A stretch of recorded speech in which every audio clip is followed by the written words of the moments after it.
Well, today I have the honor and the great pleasure to welcome Dr. Carolle Jen-Murat to our show. She is a special and very delightful person who's got an incredible story to share. You've been all over the place. Talk to us. How did you get started? Tell us a little bit about you. A little bit about me. Born and raised in Haiti from a family of healers. And my grandfather was a voodoo priest, a spiritual and psychic healer. He could, if you walked into his temple area, you will know if you're going to die, if you're going to live. And so I went to a parochial school, which is totally opposite. And then to learn that my grandfather or the person on my mother's side were evil. But I went to live with my paternal grandmother, and I ended up going to parochial school and being told not to say anything about my roots. So Why is that? Why is that? Because the Catholic Church and the voodoo religion, it's evil. It's not the Catholic Church, whatever any other religion that the person has, it's evil. So, or Christian, if you're Christian, you cannot be Zoroastrian, you cannot be anyway. So I suffered from little girl from that. So by the time I was 9 years old, they kicked me out of the school because they found out who my grandfather was. Oh boy. And became ill emotionally. Now I know what it is. It was an emotional illness, but went to doctors. I ended up being brought by, I didn't see my mother very often because it was like, if you go and see your mother, you'll be at that bad blood and all those negative things. So it was always at two lives. I always saw myself like this. And then so my grandfather say, bring the kid, and then I stay in the temple and then feeling loved. And of course, I healed. Then I decided I want to be a doctor. And my grandfather said, you're going to go back to the town where you came, where you live, and the sacrifices that your mother made. So you can be a doctor, and then you can come to me for second opinion, something like that. And then, so essentially, like, since then, I decided I'm going to be a healer, just like my grandfather. And I ended up finishing all my schooling.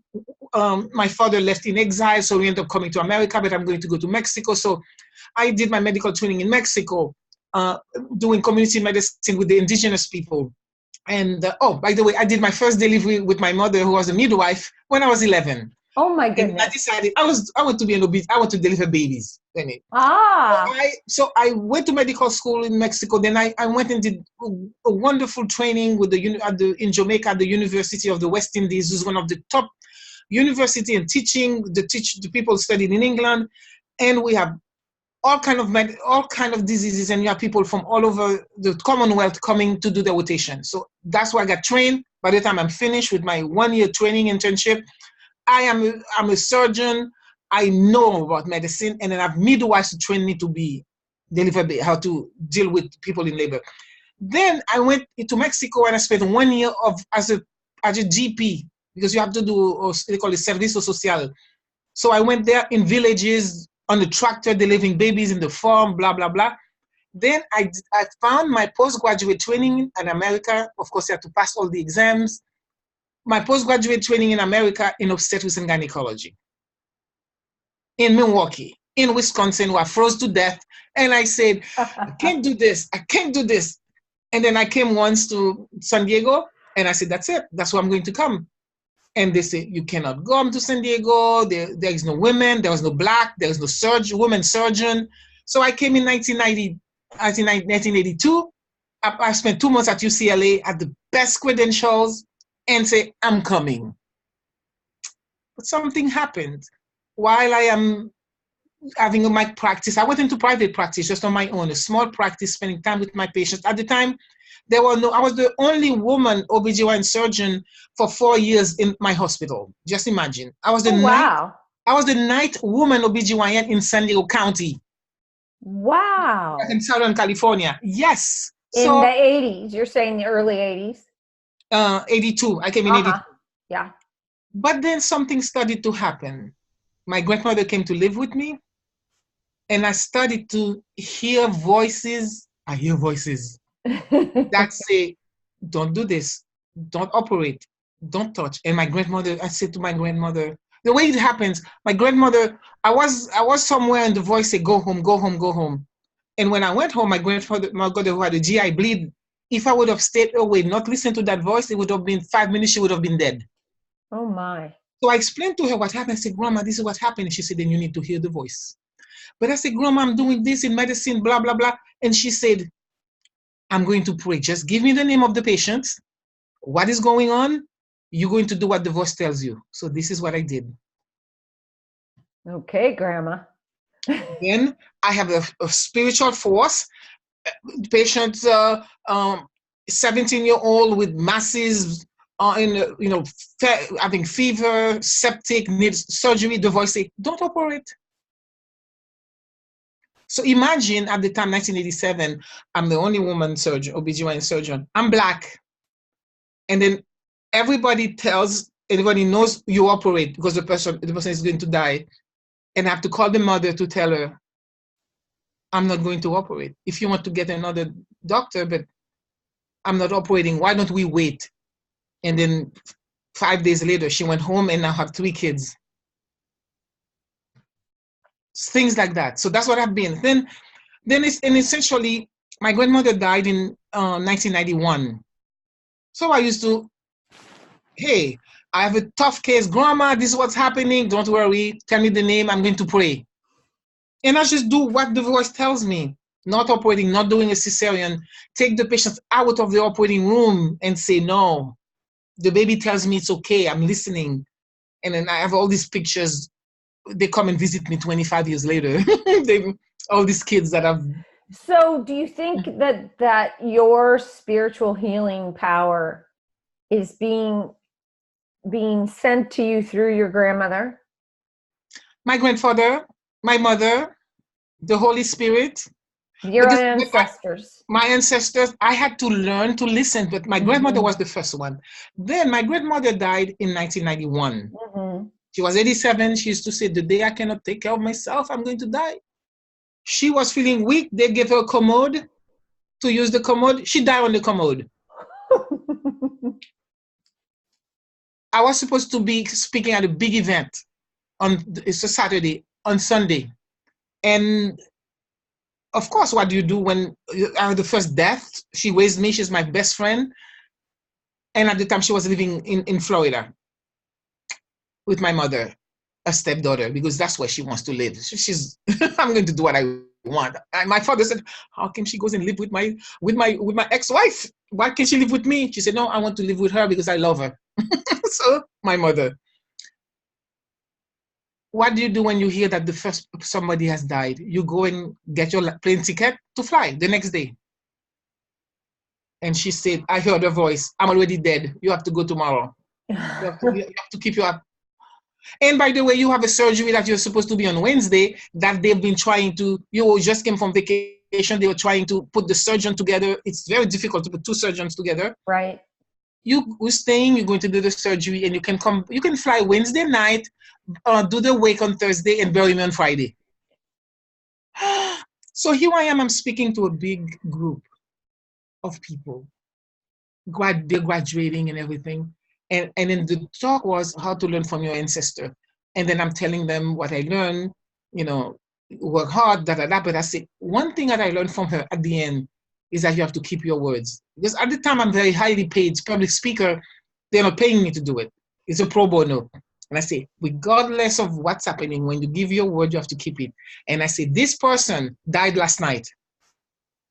And I start crying. And everybody stood up and said, what did she say? That person she's been talking about died last night? And that's what he told her? He told her? In the crowd, I had a standing ovation. They have all the graduates give me a hug. In the crowd, there is the person who was supposed to take over, my grandmother. Who was that? Lucy Bradford, a Black woman. She's the one who started teaching me about the mind-body-soul connection.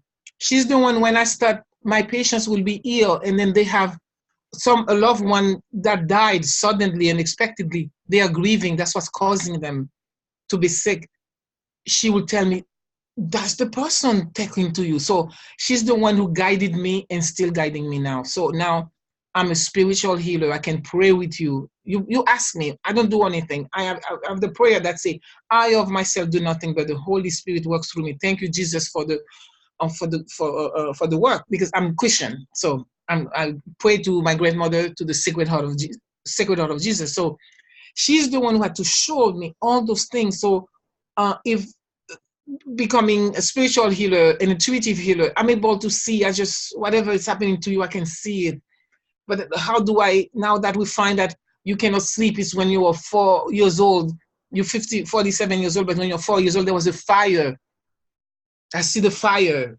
So that's why you can't sleep, because every time you go to try to sleep, the fire, you are afraid you're going to be burned out. So she's the one who's been guiding me all these years. And that's... How does she guide you? What does she do to guide you? What did she do to guide me? She knew about my grandmother, and she died in 1991. So we were working together. For example, the first thing she told me was, she asked me to see a woman who was in her 40s, who has been bleeding, to put her on disability because she has quote dysfunctional uterine bleeding. And I said, she has dysfunctional uterine bleeding. And she said, no. When you have trauma, when you have adverse childhood experiences, if you are molested or raped as a female, you're going to, the weakest portion of your body is your female reproductive system. So all the patients who come to you as a gynecologist are having problem because of that negative energy, because that part has to go away. And she told me, to prove it for you, I want you to start asking your patients who have had any surgery in their genital or reproductive area, ask them if they have been molested and raped. And I'm going to have you review cases for the military, women with military sexual trauma, MST. I was raped when I was 9. I never told anybody. And I realized, then I start seeing the mind-body connection and the trauma. And then she started telling me, one day I had a woman who came to me and she was 43, but whenever she spoke like she's 12. At the time, my intuition is coming that I can see, but that day I couldn't make a difference. I couldn't understand. So I went I told my patient, at the time I quit obstetrics, quit gynecology, because I didn't need to do surgery. I could heal you without the knife. Why are you bleeding? This is the reason. Then that's why you fix it. You spend 2 hours with me, you stop bleeding right there. You're hemorrhaging, you stop bleeding, because I will find out why and what you need to do, and within the conversation, you stop bleeding. So really what you do is ask the patient several questions that helps you hone in on their past or something. I don't ask them several questions. No. What I ask them, I said, why are you bleeding? Why can't you sleep? And they tell you whatever. I have a sister who said I hypnotize them. I have a top what's her name? She has a psychologist and she's also hypnosis, and she told me what I do. She said, people know, everybody knows inside their subconscious, but they end up, they have a problem. Let's say their hair is falling, they have cancer, whatever they have, they go to medical doctor, doesn't work out, they go to chiropractor, they go to acupuncture, they go to an herbalist, they go blah, blah, blah, blah. The people know. So by me asking them, you are a mirror for them. That's what my father said before he died. You are a divine mirror. Right. You know it, you put your knowledge in front of the person sees what is going on. And then the therapist told me, you open a portal. What? Say that again. Portal. P-O-R-T-A-L. Yeah. You open a portal, and when you open the portal, the person see themselves, and he said, I can sleep. Because when I was 5 years old, my grandfather died. He came to visit and I died and he died. I've been afraid to sleep because I would die like my grandpa. Mm-hmm. Or I can't sleep because since when I was 12, I was somebody raped me during the night. So I was afraid to go to sleep. Now you're saying though, too, you told me that you do some long distance healings. Yes. So it sounds to me like more what you do is energetic. Oh, yes. It's all energetic. And so yes. How does that transmit through your telephone conversation or through technology? Through technology. I don't do anything that I have to talk to the person. There is no, when I started channeling the spirit of a loved one who died unexpectedly or was murdered, who committed suicide, then I'm realizing that there is no up, there is no down, there is no past, there is no future. It's only the present. And then we are all energy, and there is no distance. So the last person I helped was a gentleman in England. He had some issues, and I'm helping him, find out what is happening, what he needs to do, because he said, "I found you, and then you, the person is going to help me. The person has to believe. The person has to believe." That's another time. The person has to believe in me. Right. The person has to ask. He said, "I believe." That's what he said. "I believe you. The person is going to help me." So I gave him the answer, because whether it's medical, whatever business, whatever areas that's not working, I say, "You're stressed because this is what's happening, and that particular issue that he had, this is what you need to do." But when I finished the session, which was 50 minutes, and then there was nothing to say, but then my eyes are closed when I'm doing it, and I'm laying in my bed in my pages. Then this is how I see. You see, I see the energy is supposed to, if you take a piece of paper and you take a pen and a pencil, and then you're doing a circle like an orange, the size of an orange.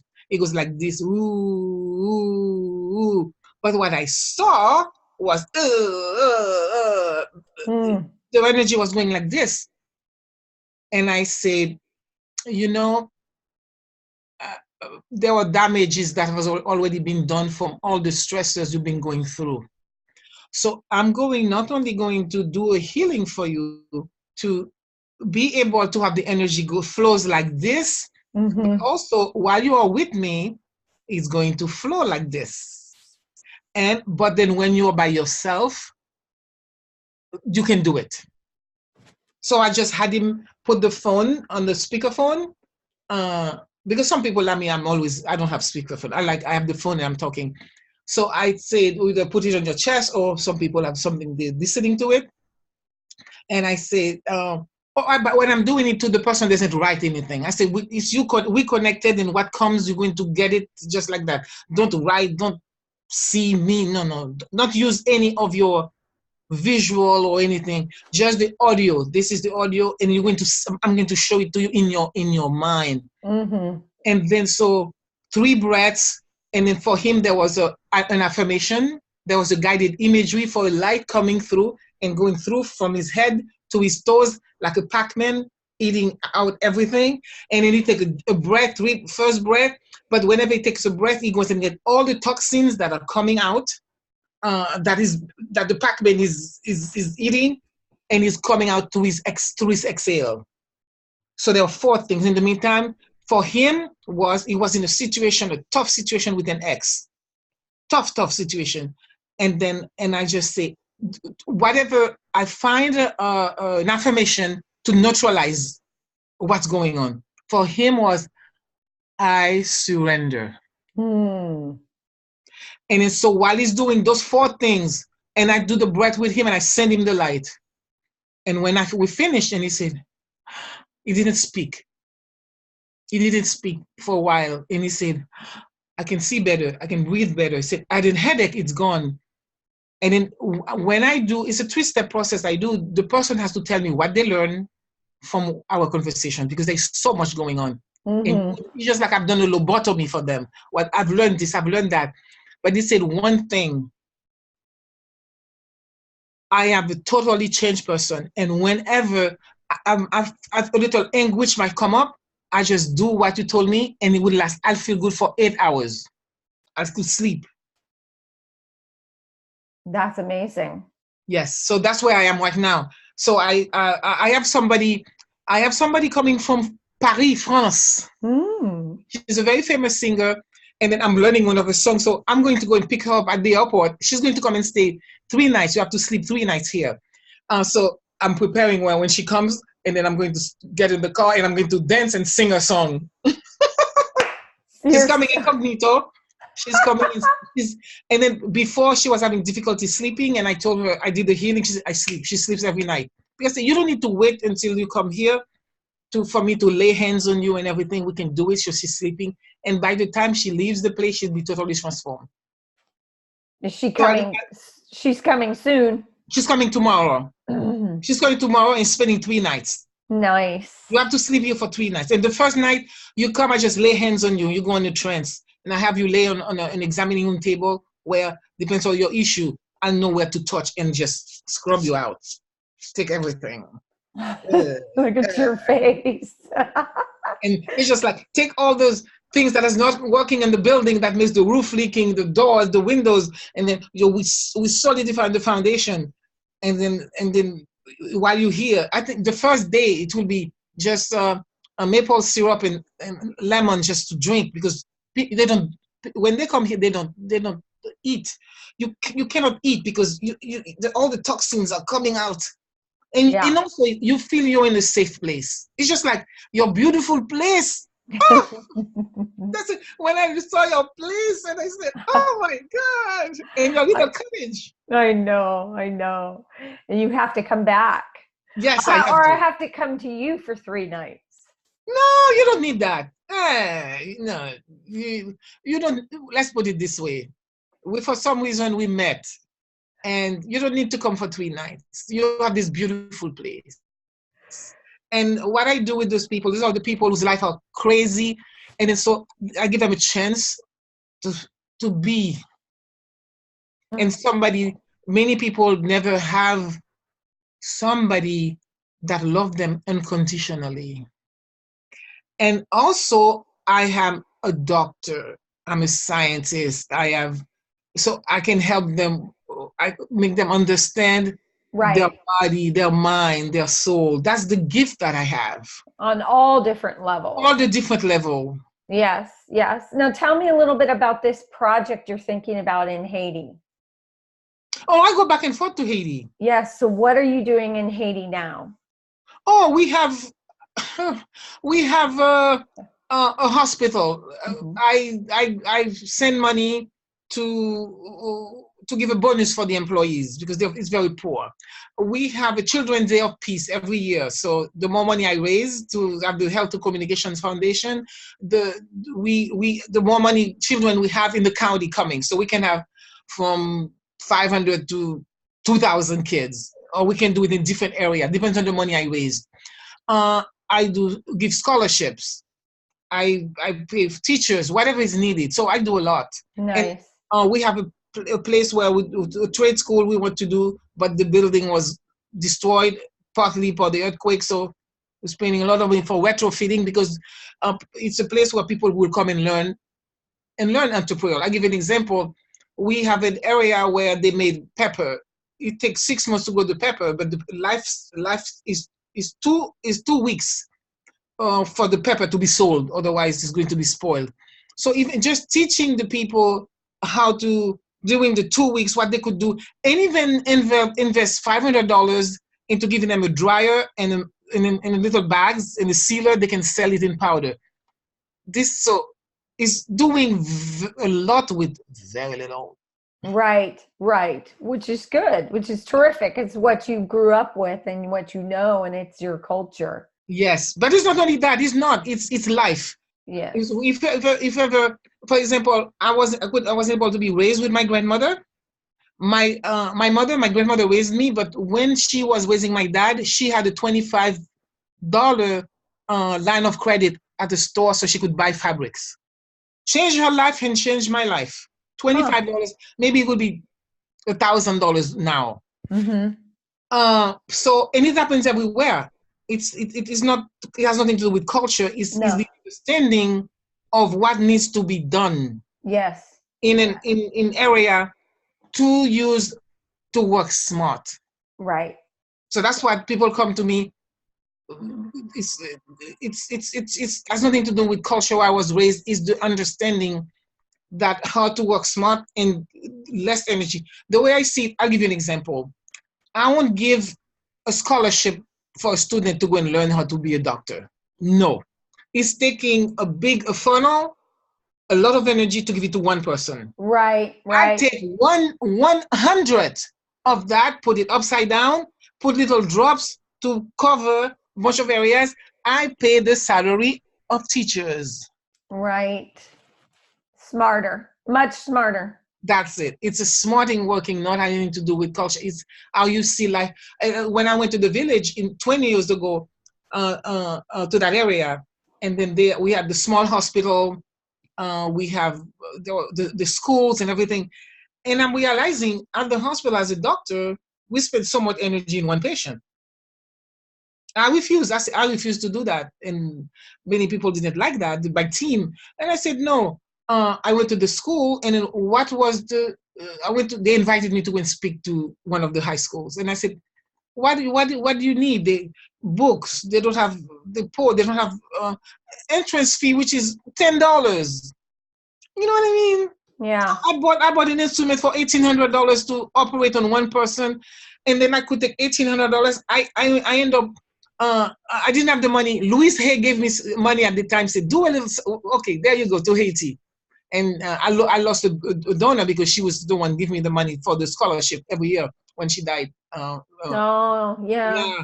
But then what happened is, I realized with that's one instrument, $1,800. I could pay for 18 students for the whole year. Wow. So that's what I did. I stopped doing things in the hospital. I give some people in the hospital, they pay them maybe $20 a month. Wow. And the people have to pay, the patients have to pay so they can pay. Sometimes the patients don't pay, they go without pay. $20. You need $20 a day to live. So what am I going to do for the hospital? I give a bonus to the employees. The one who make 20, I give him 10. The one who make, you see what I mean? $10 per person per month. It's nothing. Nothing. And but it makes their whole life. Thank you. Yeah. So it's called smart. Yes. Smart. So I'm a great supporter. We raise a soccer field. They wanted a soccer field. I said, why do you want a soccer field? And Spirit tells me, voices, do the soccer field. I raised money. Louise was one of the people who helped me raise it. That was in 2001. And then raise money to flatten it. You're talking a big soccer field. Guess what? When they had the earthquake, that's the only place people could come and put their tent. Because there was no mountain caving in everything. It was flat. It's a huge soccer, like a football field. Right. So I listen, because sometimes I go and spend a little extra. Do a little extra. I do a little extra, but Spirit say, do it. So now you're not practicing medicine. I do. You do still practice gynecology and obstetrician? Yes. When I go to Haiti, I do gynecology. I am a volunteer at the St. Vincent de Paul Village Clinic. That's 23rd year. And I'm a mentor for residents who come and spend 1 week with me for their electives to learn. They want my brains. I said, what do you want? Do you want a lobotomy to take my brain and put it in your brain? Because one said to me, I have one coming on the 12th. One said to me, I want to walk into the room and be the light. I want to have the connection, and I want you to touch the patient, and they go, oh, that's the one. Yes. So I'm teaching. So I'm teaching. I'm at UCSD School of Medicine. Yes. And I go, there's a clinic. I'll be patients at a gynecologist because I do whatever I do extra. I can do my work in Haiti. And people come here to me. I had somebody who was here this morning. Their job, their lap is upside down. So they go on the website. They said, okay, I need clarity. Then I can go on. Yep. Right. It's a three-step process. This is what's going on with me. And they come and I tell them, tell me whatever is not working. It doesn't matter. It's always the same thing. The stress, the disconnect spiritually, that's causing something to happen anywhere in the body. So people with cancer last week, but I spent 2 hours with the person. It's, somebody with cancer. Why do you have cancer? Why do you think you have cancer? You cannot get pregnant. What is it? What is it? Something in your body is not working out. And they know. We know. We all know the answer. We all know. I'm just have to be the doctor. Pull it out. No, I'm not pull it out. They blurt it out. Why can't you sleep? I don't know. Why are you bleeding? I don't know. And I said, okay, I'm going to do my chart. And then when I finish, you're going to tell me. And then I finished my chart. And then the medical visit is over. And I said, okay, why are you bleeding? My husband left. What's that? Right. And the healing starts there. It starts there. Oh, I give you the pay. That was in Haiti. I'm going from one place to the next. And it's when I went there, somebody said to me, Dr. Carrolle, we have a lady, she's bleeding. She's gone to the doctors, spent a lot of money, even went the town doing ultrasound, everything is fine, she cannot stop bleeding. And something happened. I wasn't supposed to be there. I call it divine appointment. Like you and I meeting, divine appointment. I'm on an interview. So what happened is, I'm on the way back. I'm on the way back in the hill, in the mountain. And they say, she's here. And I said, give me 2 chairs. So we sat across each other. And I said, okay, why are you bleeding? I heard they told me everything is fine. I said, why are you bleeding? And she started to cry. She said, my husband left me. Not only left, she went to study in another town, met her husband, and her family said, don't marry him. Don't marry him, he's an outsider. 14 years after, 2 children, the husband came and said, go back to your parents with your children, have another woman. So she had to be back. So what does she do? She's ashamed of herself. Of course, her parents say, we told you so. So the children, she's now no father in a place where there are no jobs.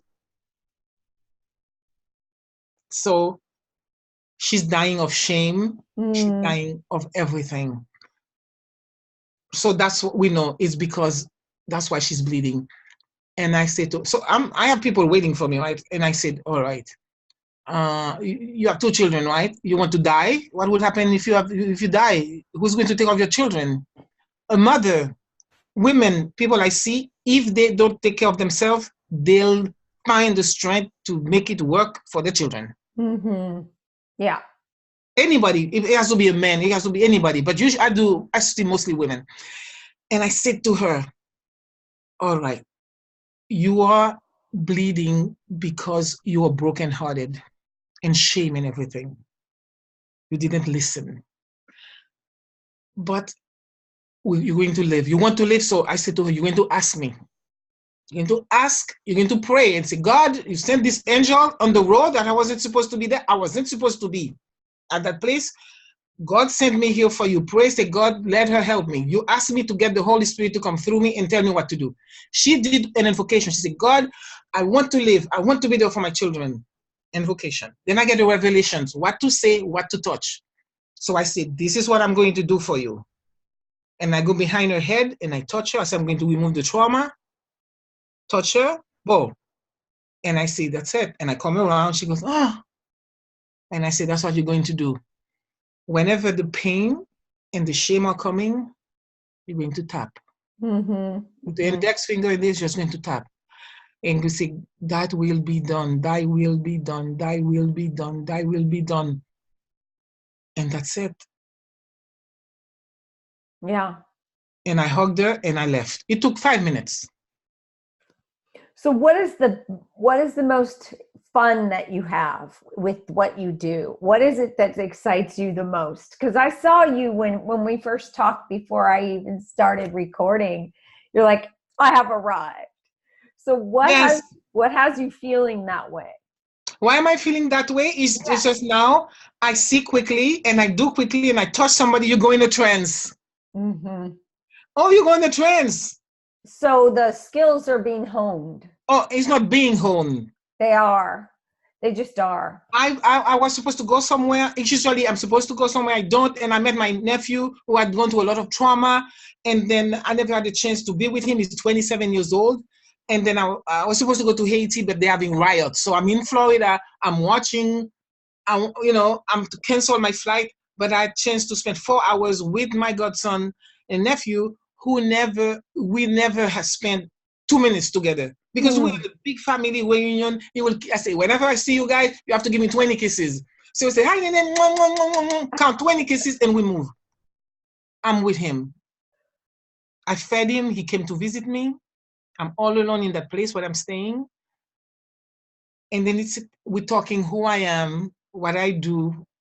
And I said, yeah, this is what your tati do. So you need to know what your ancestors, this is where we come from. Your grandpa and my father, or everybody from both sides are healers.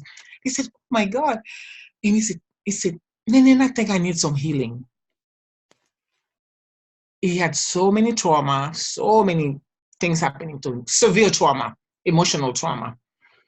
And he said, I feel anxious, I feel this. And he's an entrepreneur, he's doing very well. But he said, there is something. I said, I understand. And I showed him, I said, what I'm going to show you, you're going to do it for others. So I'm passing it on. That's why the students, I'm happy to have the doctors coming to me so I can pass my legacy. I'm excited because I'm passing on my legacy with doctors. We're going to see thousands of patients. They are in their 20s. So he asked me, he wanted to feel at peace. And I said, and so it is. So I went behind him and do whatever spirit tells me to do, to take away whatever he had, because I don't know what I'm doing.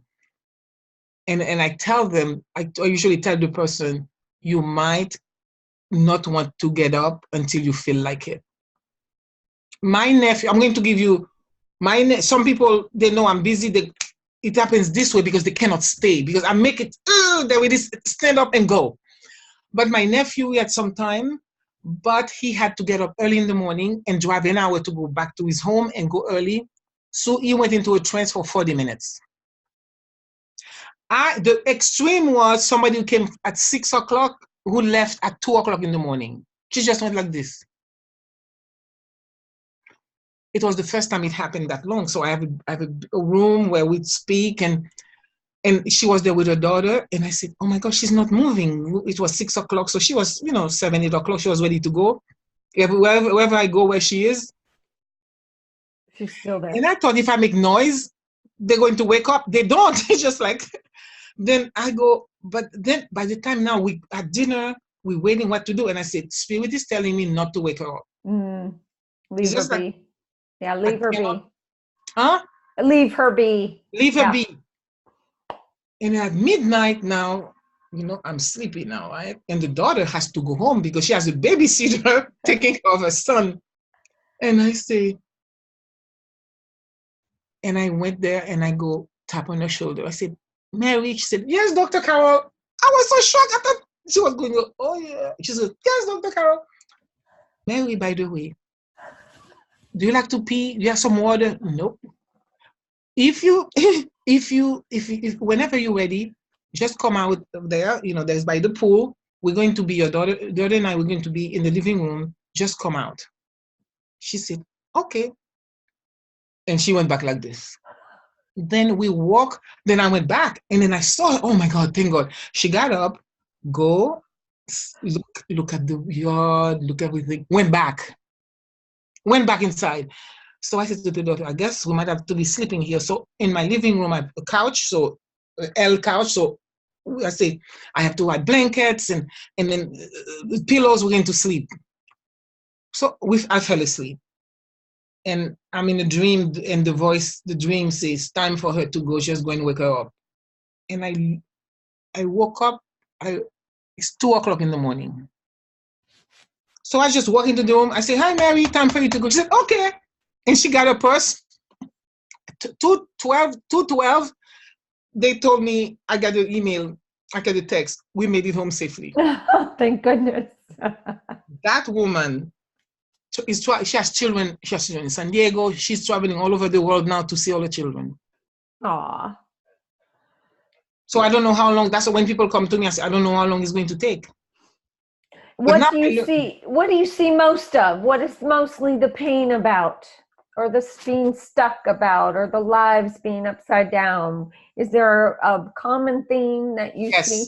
Yeah. What is adverse childhood effect? Yeah. Adverse childhood experiences. Even science is showing it.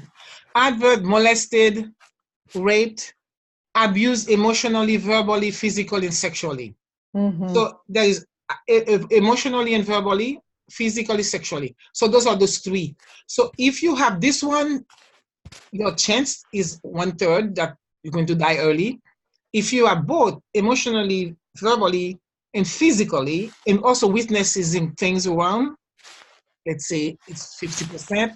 And then if you had all these, plus you have the sexual assault, then, because then you have no trust, you cannot deal with stress, you have no faith, so you totally... Right. There's no place to go. There's no place to go. And it depends who did it, who didn't trust you, who might have seen it and not paid attention, or blame you, or ignore it. Oh yes. So I was at the place where I see a lot of men.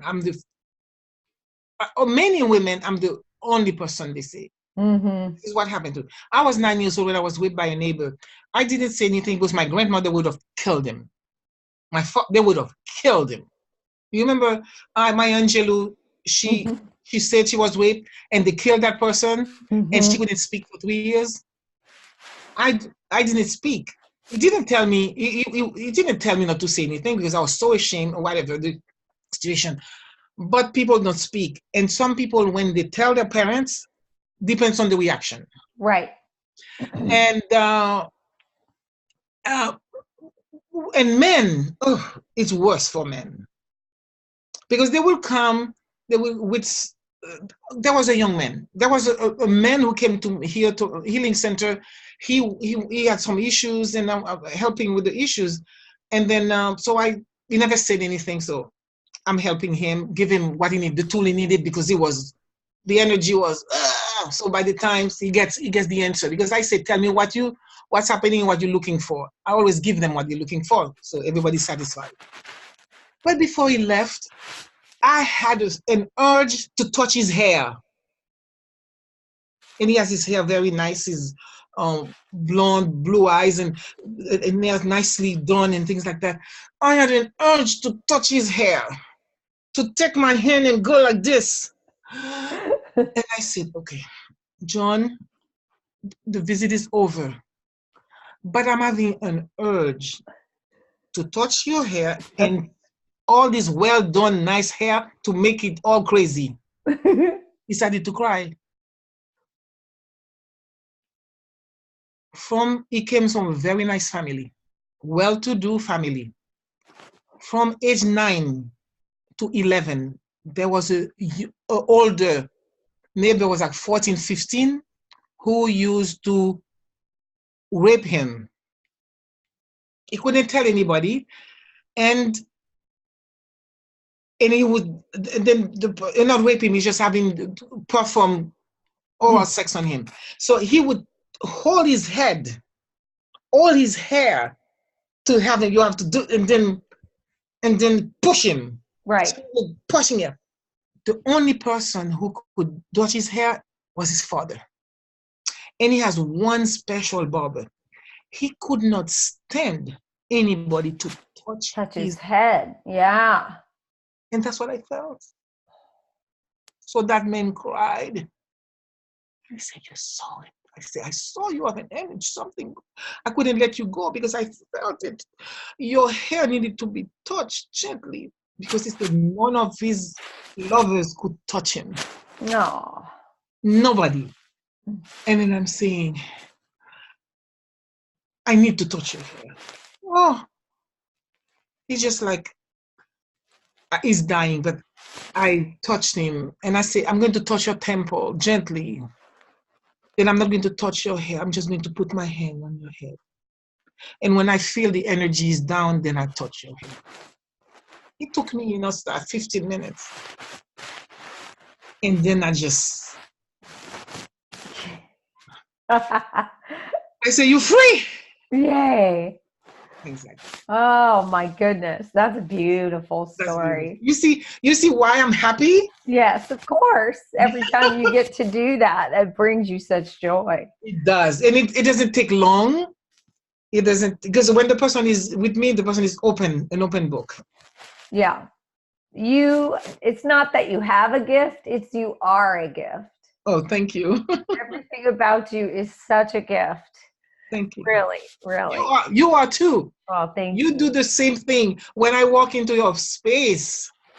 Oh, it's just like, I don't go places, but it's just like, you have to go. When we met, and I said, we have to go. And I called you, I said, I want to come. And I'm walking. You are a gift. We are a gift. Yes. And what we do, we are using that gift to make this place better. Give it away. Just keep giving it away. Yes. Oh, well, you are such a delight. I love seeing you. I get to see you as well as just talk to you. But and I'm so thankful that you've been a guest today on the show. And I'm sure our listeners are going to be very inspired by all of those beautiful stories. Yes. And those of you listening, you have to realize that Dr. Carolle could talk for, 20 years. I've written many books, so many stories. Yes. And I will give everybody the connection to find you. Yes, if they want to, they have to be ready. That's right. Over the phone. I'm doing very well over the phone. It's the same thing, like I said. What is the best way for people to find you? The best way, they can go to my website, drcarolle.com, drcarolle.com, and they will say contact, and they will see and then tell me this is what they want. And please go to our services and see exactly what they want, because people go and just, they don't look at it. Then I have to say, you have to go look at my services. This is because if you are an intuitive service, if you have cancer, ooh, that's another thing. You want to survive. If you have cancer or you cannot get pregnant. Mm-hmm. Yes. Any of that kind of thing. Doesn't matter what's happening to your body. It's the same thing. It's the same result from the stress, from the disconnect spiritually, and it's expressing itself to his body, to your body. Always. Body, mind, and spirit. Body, mind, and spirit. Always. Well, thank you, dear Dr. Carolle, and I hope to see you soon. I hope so too. We'll make an arrangement. Yes. And thank you for being a guest on my show today. Oh, thank you for having me. Yeah.